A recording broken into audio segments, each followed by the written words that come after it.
Kia ora koutou, kei te whanganui tara kāinga in Nainei, no whakatū ahau, ko Sophie Watson tōku ingoa.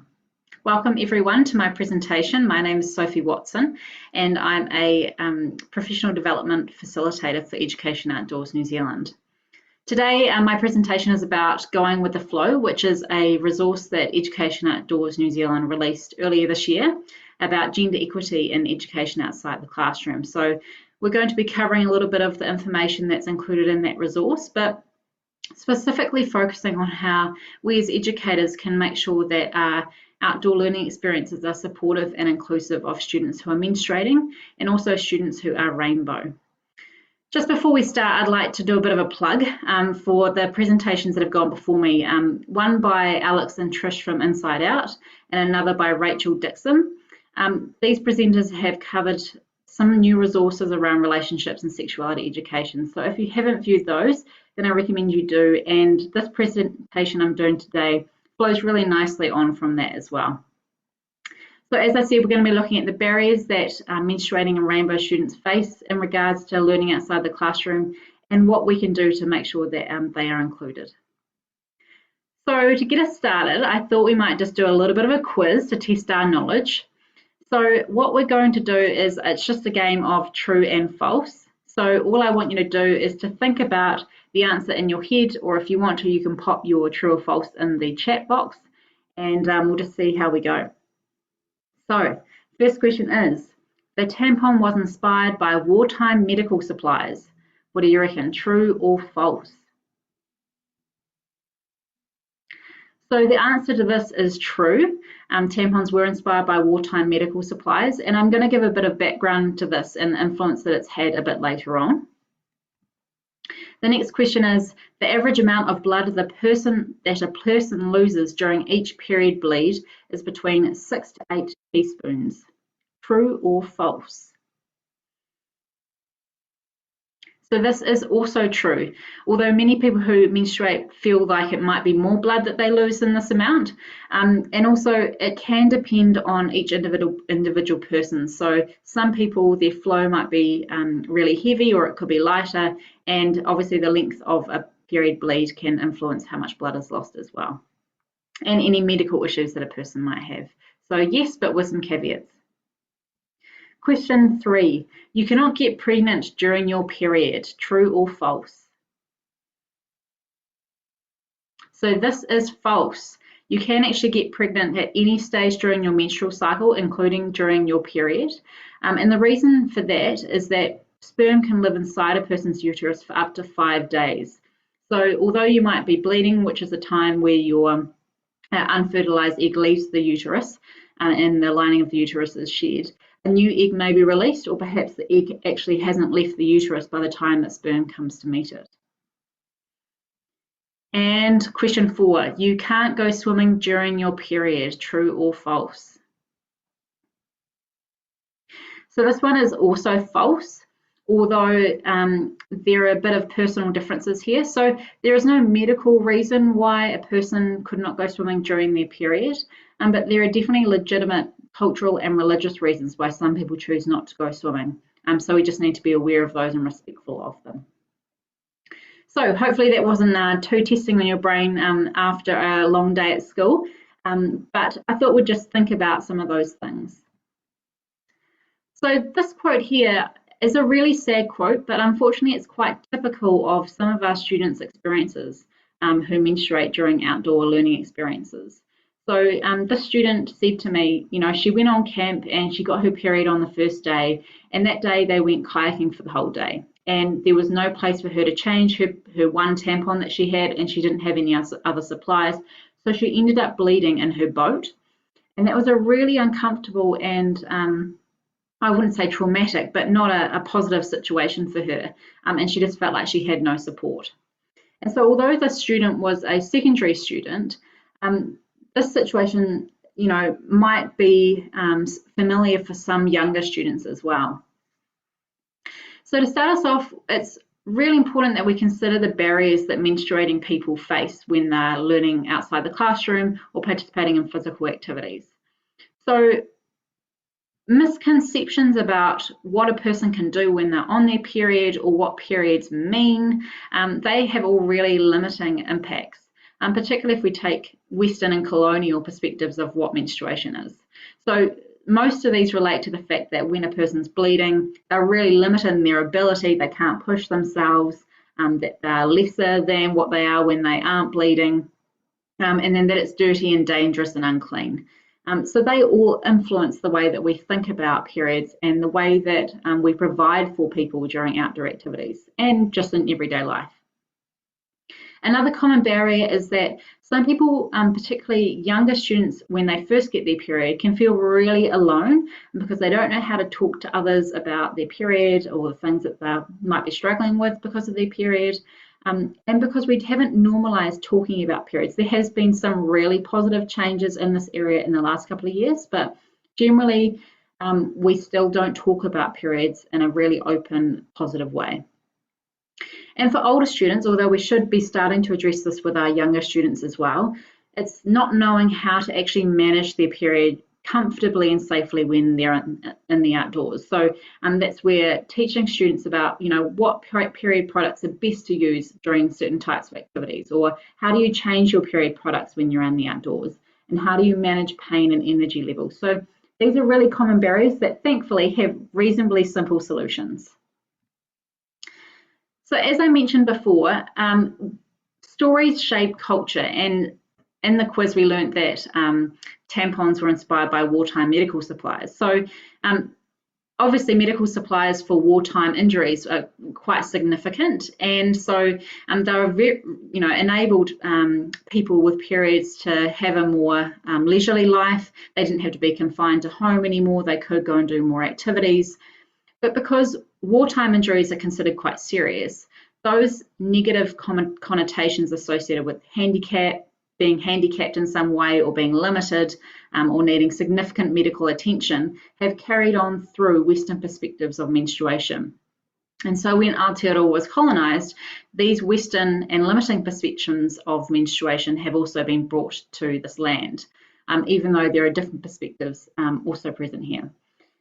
In fact, one ad, so this ad that you can see here is a 1920s ad and was one of the first ads around tampons that were produced.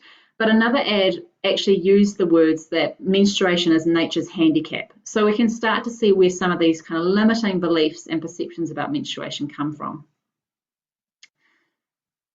In pre-colonial Māori society, menstruation, or ikura, as its one word is used to describe menstruation, it was really celebrated and acknowledged by the whole community, the whole whānau. So it wasn't kept as something that just menstruating people had to manage. Brothers, uncles, fathers, aunties, they all helped to support a menstruating person. And it was really celebrated and seen as a process of purification, of renewal and rest. And there are strong links to whakapapa, because obviously when a person menstruates, it means that they are able to procreate. So those whakapapa lines are continued, and that's obviously really important to whānau. But also that it's a time where a person, because of their contribution that they can make through whakapapa, they need to be acknowledged for that and given space to rest and to heal and to slow down. And so the rest of the whānau would take over jobs for them, not as punishment or because it was seen as an unsafe activity for them to be involved in when they were bleeding, for instance, like cooking. It was because they wanted to acknowledge that they deserve some rest time. There are also really strong links to cycles, natural cycles. So Papatua Nuku plays a significant role in the creation stories of ikura, of periods, and also natural cycles of the world. So we see the moon and the tide cycles linking up in stories around ikura periods in Te Ao Māori as well. These two images on the screen are books, both by Ngahuia Murphy, who has done a huge amount of work in this space. The book Waifero is a picture book, and it's my understanding that the Ministry of Education, as part of the Free Period Products in Schools initiative, is going to be delivering these copies to all schools in Aotearoa. It's an amazing book that kind of talks about the creation stories of ikura and how to celebrate ikura in everyday life. The book, Te Awa Atua, is more of a textbook, but it provides some really interesting reading around perceptions and practices of menstruation from a Māori perspective. So I highly recommend both of these books for your reading. So we really want to be shifting the way that we talk about periods so that the culture around it can shift. So as we know, stories can shape culture. And we've already talked about how when we talk about periods in a negative and limiting way, then that changes how people see what they're able to do during their menstruation. So not just for Māori society, but a lot of Indigenous cultures around the world, menstruation is celebrated and is seen as a gift because of what it enables them to do as a people. Often we hear in the media those more negative stories, for instance, like women being sent to huts that are really remote and isolated and almost being punished for having a period. And although some of those stories may be true, we actually want to bring to the front the more positive and empowering stories, the ones like, for instance, where the community comes around and supports a person who is menstruating. And there's lots more information coming out now about how people who menstruate can use their cycle, the different phases of their cycle, to help them live their life in more content and happy ways. But if we think about from our students' perspective, it's a really important thing for us to do, is to think about where your students have grown up and also what cultures they identify with, to understand what might be their own perceptions and practices around menstruation. Some of those might be limiting, some of those might be really positive, but we want to start to think about creating safe spaces for our students to share their knowledge and experience, and for us to role model using the approach of being curious, not judgmental, a great Walt Whitman quote there. And so opening up those conversations, oh, that's really curious. I'm really interested in hearing more about that perspective. Where did you learn that? Who told you about those stories? What do you think about those practices? So obviously you're going to adjust language that's suitable for your young people. But there are some really amazing things that you can learn from your students around this. And in the process of developing Going with the Flow, the resource that this information is based upon, which I'll talk about later, I was really privileged to be involved in the development of that resource, and so many different people contributed to it, and we spoke to lots of young people who menstruate and also allies or non-menstruators. And the thing that I learned is there's no one way of going about creating safe spaces or celebrating menstruation. But I did learn that listening is a very powerful tool, and that I've learned so much just from hearing other people's stories.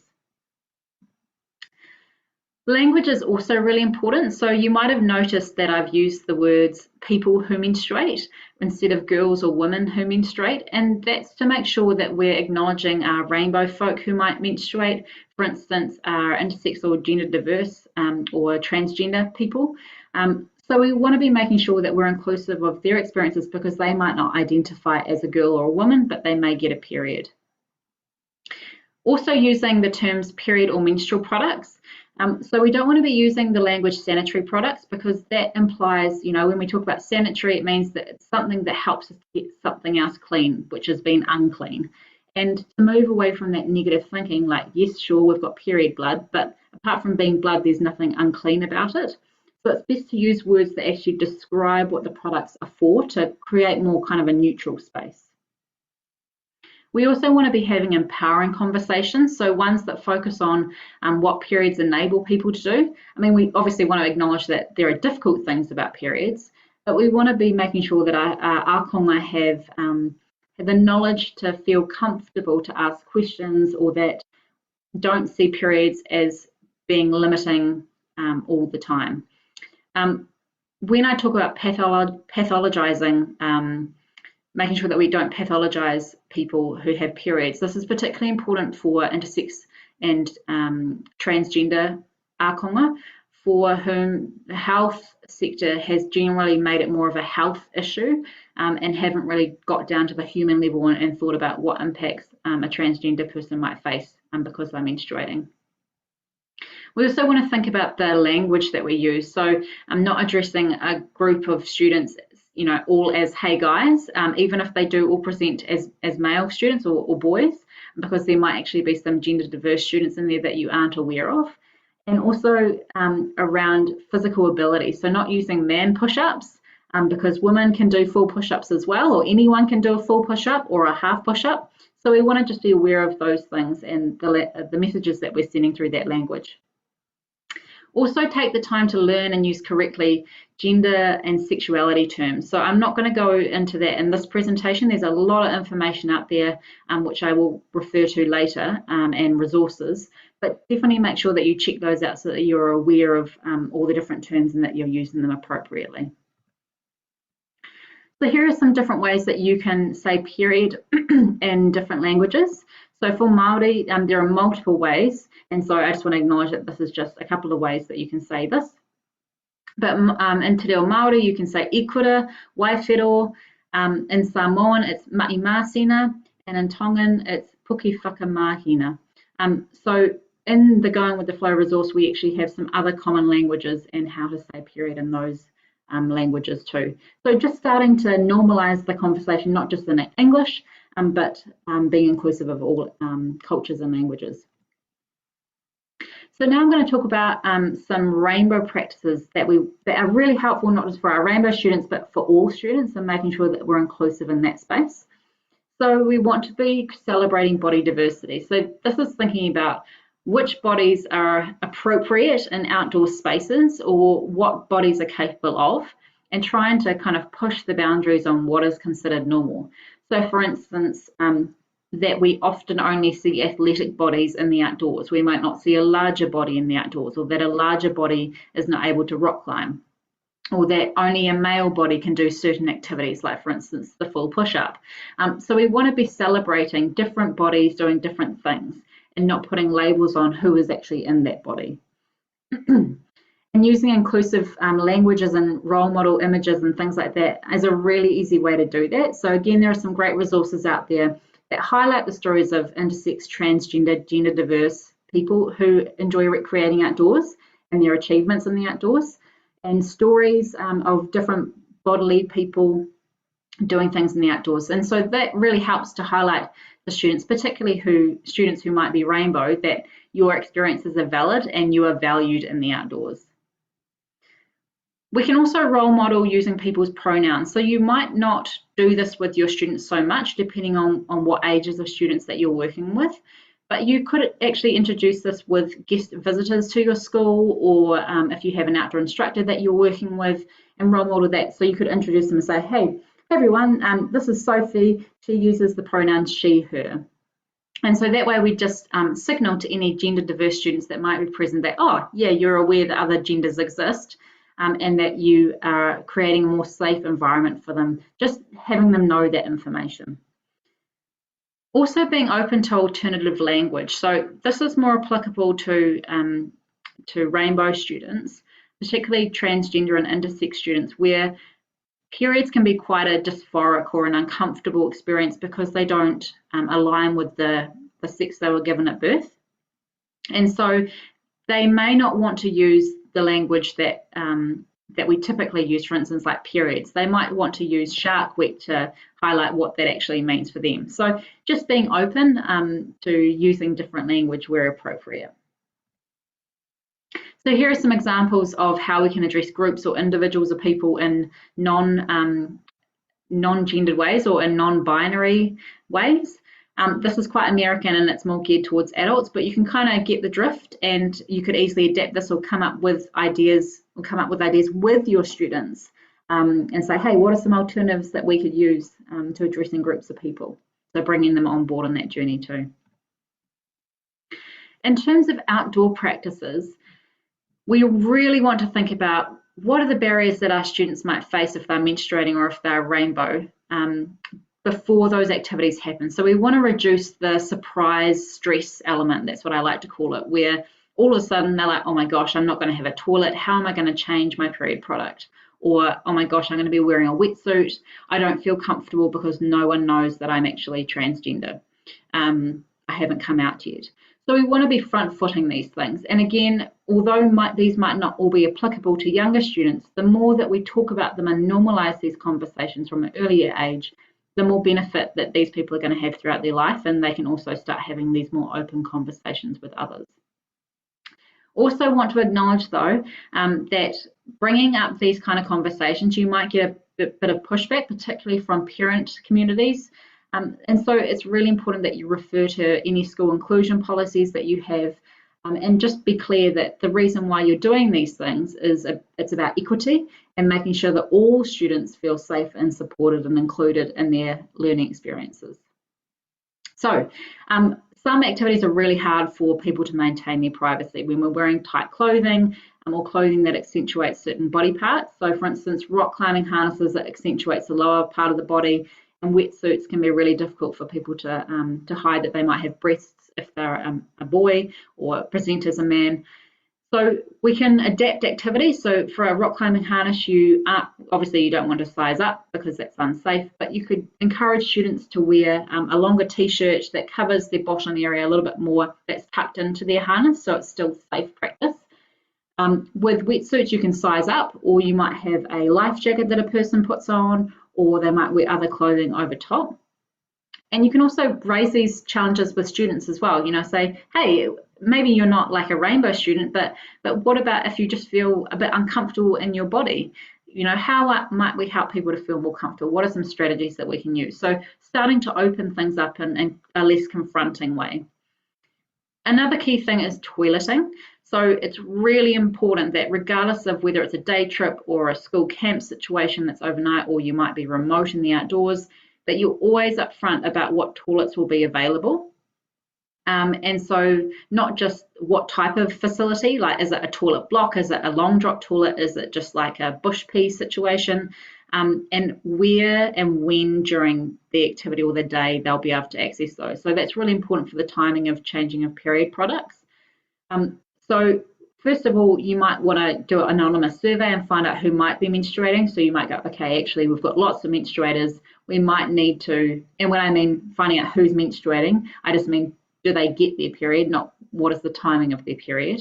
And again, you might want to assess how appropriate this is. It's sometimes much better in a senior outdoor education situation where you know your students really well and they're comfortable talking about these things. It might be less appropriate for a primary situation. That's your professional judgment. But anyway, finding out as much as you can about the group needs. And when there aren't going to be facilities available, there are other things that you can use. For instance, if you're on an overnight camp and everyone's tenting and there might only be one toilet, you could have a shower tent. They're really common. And instead of having that as actually a shower tent, it could be a period product changing tent.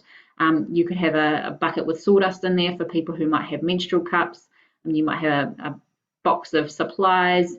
You could have a rubbish bin for people to put their used products in, all of those kind of things. So making it easier and making sure that people still have privacy. If you're, like, for instance, tramping or biking and you're on the track side and you haven't got any facilities, a really good thing to do is to take a sarong. So a student can wrap that around themselves where they're changing their period products and they don't have to go too far away from the group. Another really good thing to do is to take a tarpaulin, and so that can be used in a variety of ways. You could have that strung up between some trees. You could get the akonga's friends to hold it up for them while facing the other way. Just any way that you can create some kind of privacy is good. And again, planning ahead, so making sure that you're not on the back foot if some of these situations arise. Another key one that we often get questions about is sleeping arrangements, particularly if you have identified transgender or intersex students. And I really recommend that you check out the inclusive education resources on TKI, and Inside Out also have some really good information about school policies and practices around this. But I've got a bit of a scenario for us. So you're the teacher in charge of the Year 7 and 8 camp, and one of your students has come out as transgender early in the year. The student and their whānau have requested that the student shares a cabin with classmates of their identified gender, so not their assigned gender at birth, assigned sex at birth. And so you work with the student to find a suitable bunk group. And yet a few weeks before the camp, you receive an email from a concerned parent who doesn't want their child to share a bunk room with a transgender student. So what do you do in this situation? It's quite a common situation. First of all, you always want to follow the lead of the transgender student. They are far more at risk of harassment and bullying than any other student generally.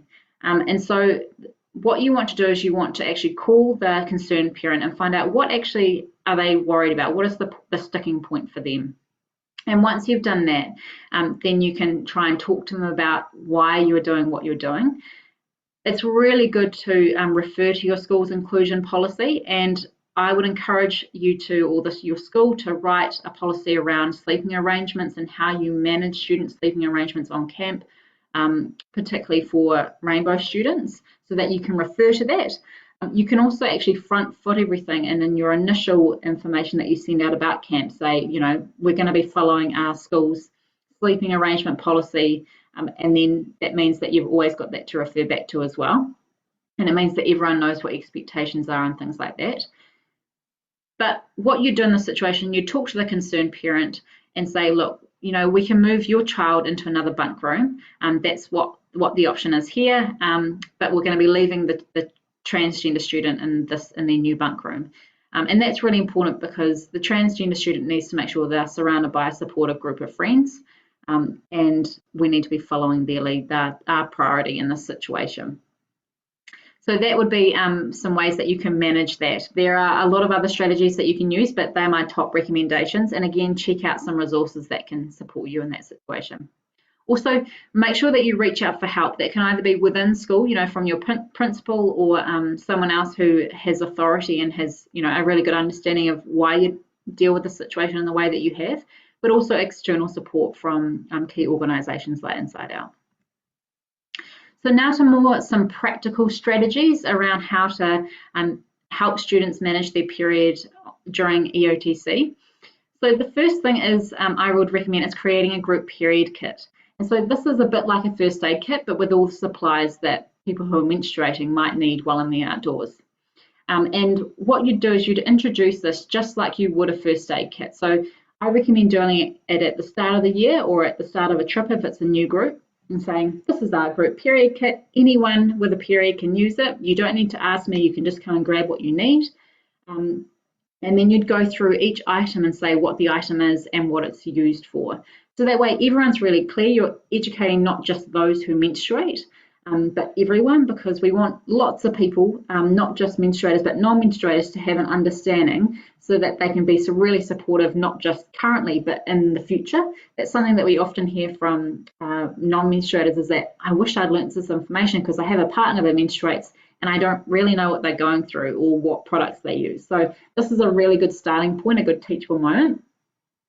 And then also discuss, you know, what facilities might be available on camp and how you might change your period products, and how you might go about changing your period products if we're not near a toilet. So kind of front footing all of that information.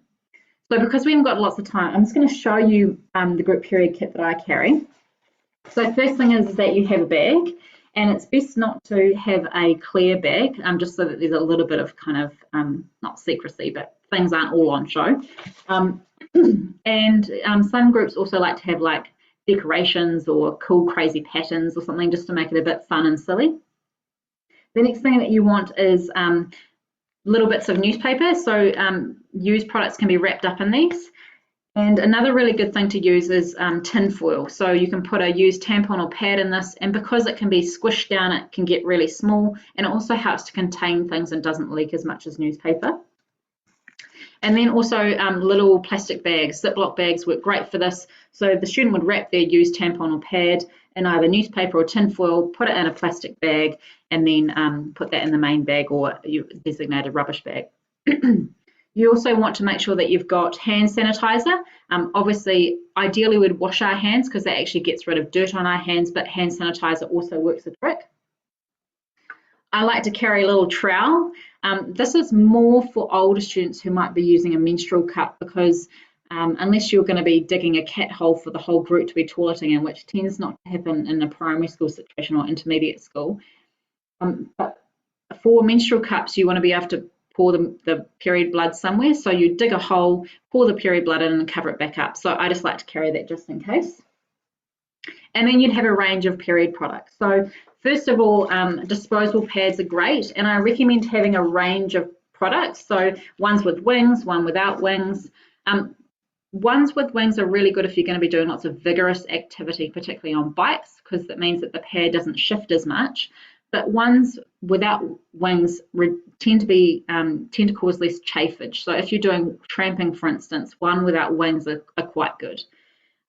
Obviously, you want to make sure students know that you don't use pads in water, because the pad will just absorb all the water, and it will still absorb period blood, but it just will end a bit of a soggy mess.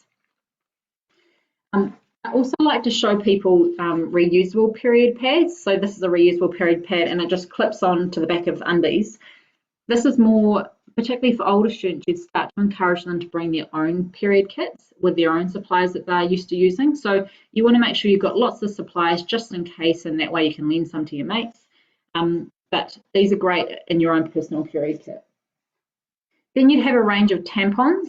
So for primary students, you want to make sure you've definitely got slim tampons, and it's unlikely they're going to be using tampons unless they've had their period for quite a while, but you don't want to assume that no students have their period or aren't using tampons. So slim tampons and maybe some regular sized tampons, and definitely some applicator tampons. So these are great if you can't get somewhere to wash your hands, and it's just much easier for some students to use as well. I'm also going to show you a moon cup. Again, this is something that a student would have in their own personal period kit. It's very personal. Some people don't like to use these, and obviously only one person uses it. But they're a great alternative, a green alternative, far less waste, and quite easy to use, and actually can hold a lot of blood for one day. So recommend these for older students, more going into the high school ages here, or personal period kits.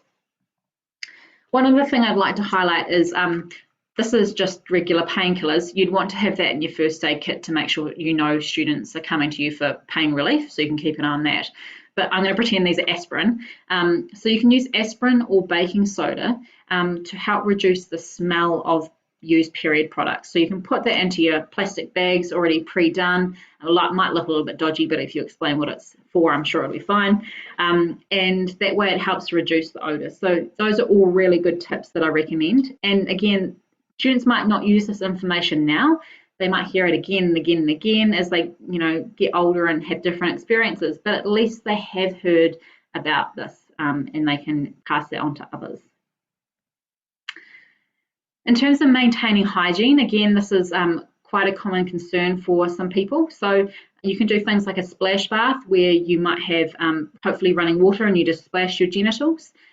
Wet wipes are really good, but make sure, regardless of what the wet wipes say on the packet, don't let them flush them down the toilet, because it blocks particularly sewage, any sewage system, but certainly at long drops, they still don't work down there because they actually, of the way that they manage the sewage.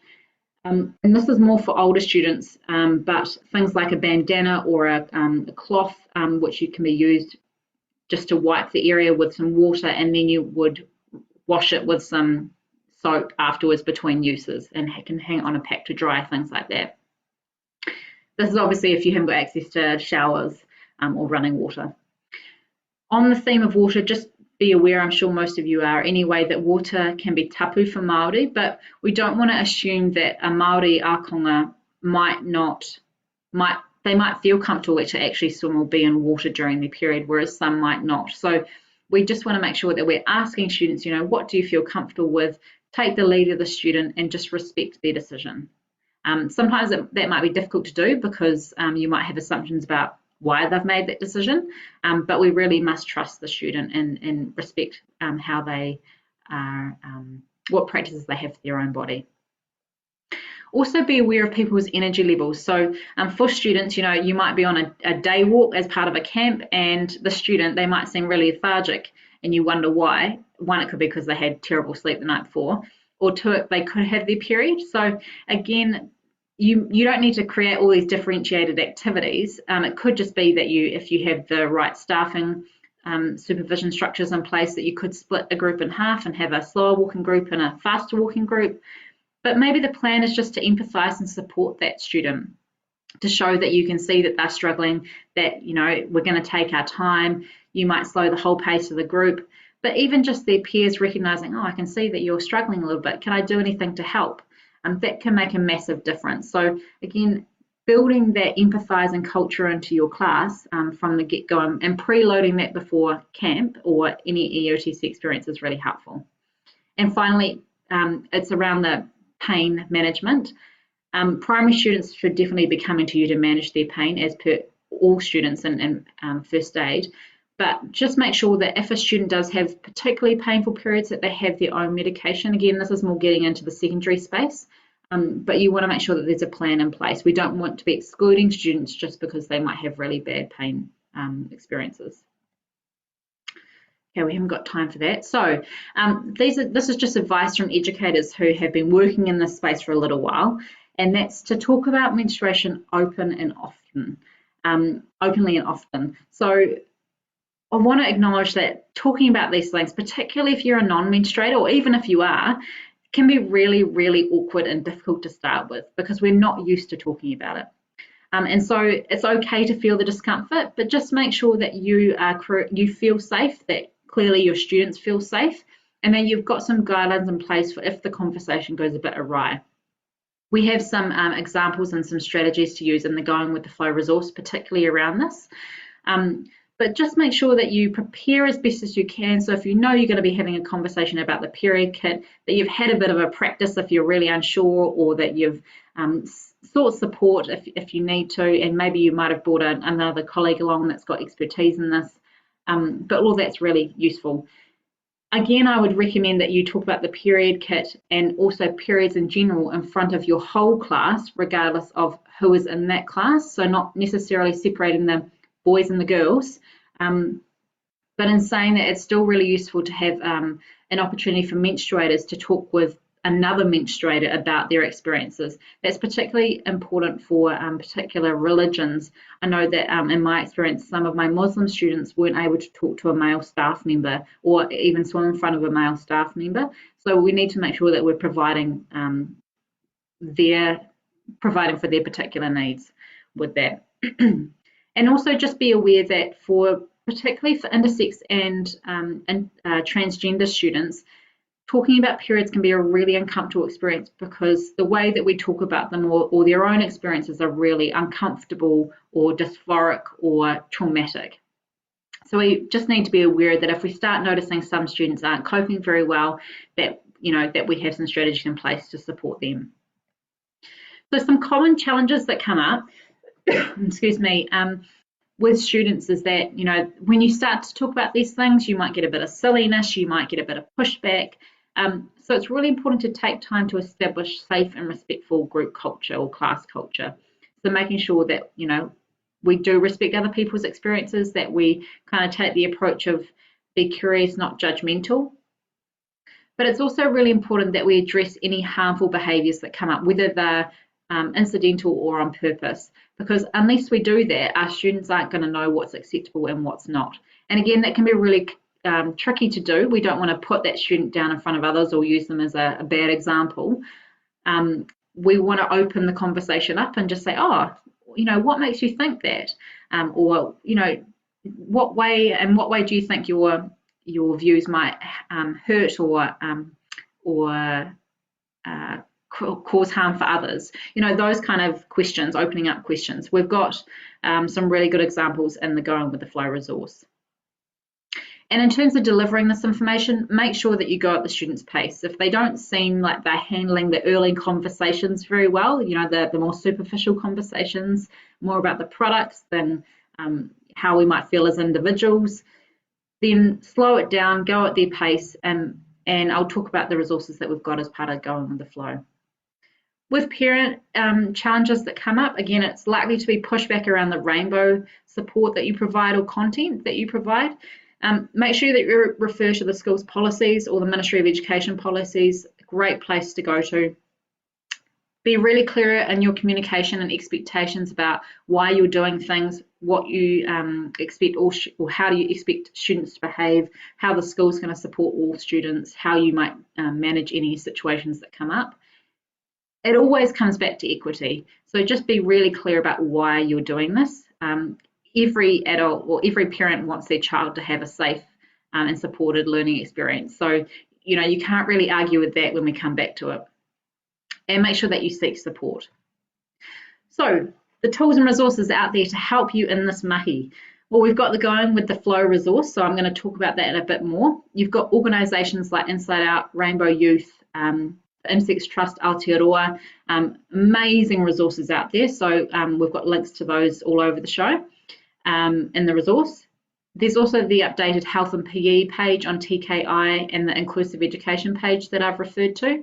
Your colleagues are great resources, and also professional development. So through organisations like EONZ, Inside Out, groups like that. So the Going with the Flow resource. This has been a huge collaborative effort. We've had so much input from different groups and individuals. So I just want to acknowledge their amazing mahi. There are three main parts to the resource. We've got the print resource, which you can see here on the screen.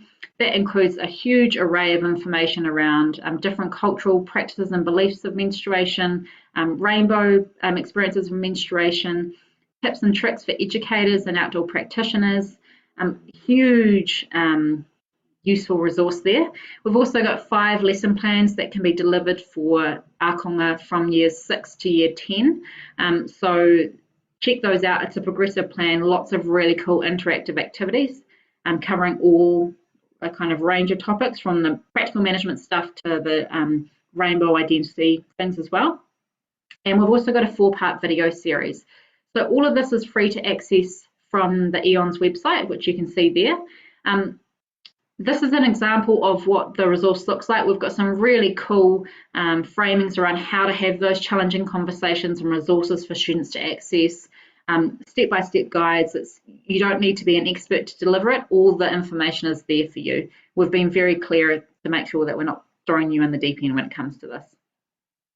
In terms of the video series, all of them have been created so that they're really accessible for young people. Primary age students might need a bit of terminology unpacking, so just make sure that you view the video beforehand and kind of preempt what they might struggle with. But particularly higher primary shouldn't have any trouble. And these videos are being translated currently into 5 different languages. So you could share these with your parent community, with your staff as a bit of professional development. You know, they're really useful and cover a range of topics. So on that note, I've actually got an example or a snippet of our first video to share with you. So I'll just bring that up.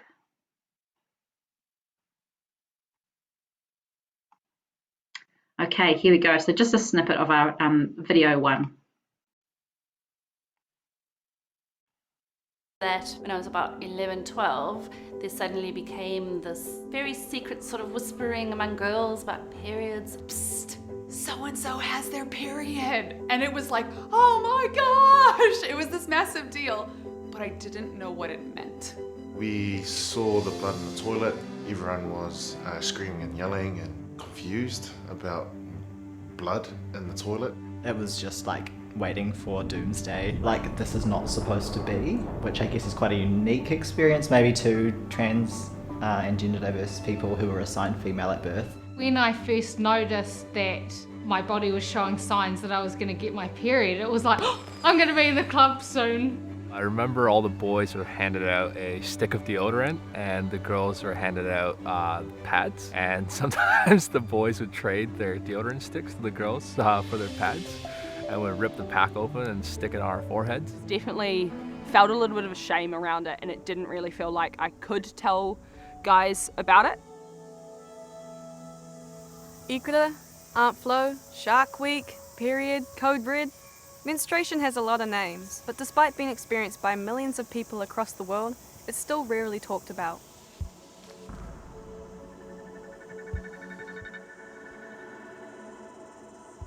Aotearoa, New Zealand is famous for its stunning landscapes and outdoor lifestyle.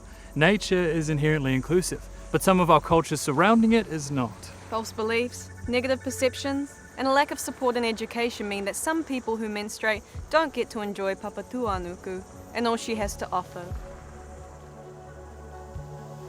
This series will explore why some people have struggled with their period in the outdoors and provide practical tools on how to change this for the future, bringing mana back to the experience of menstruation.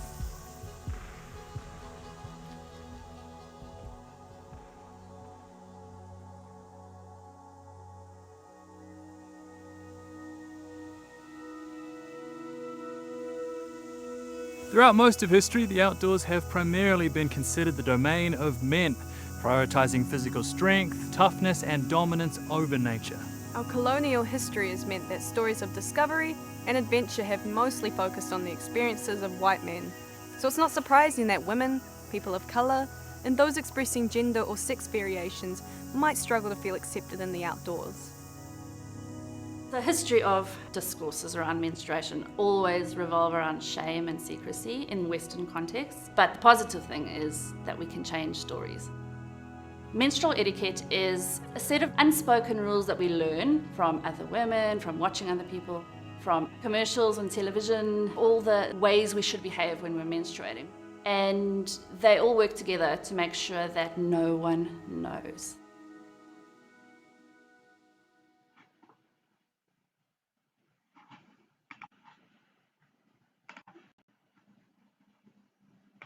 Okay, we'll just go back to the slideshow.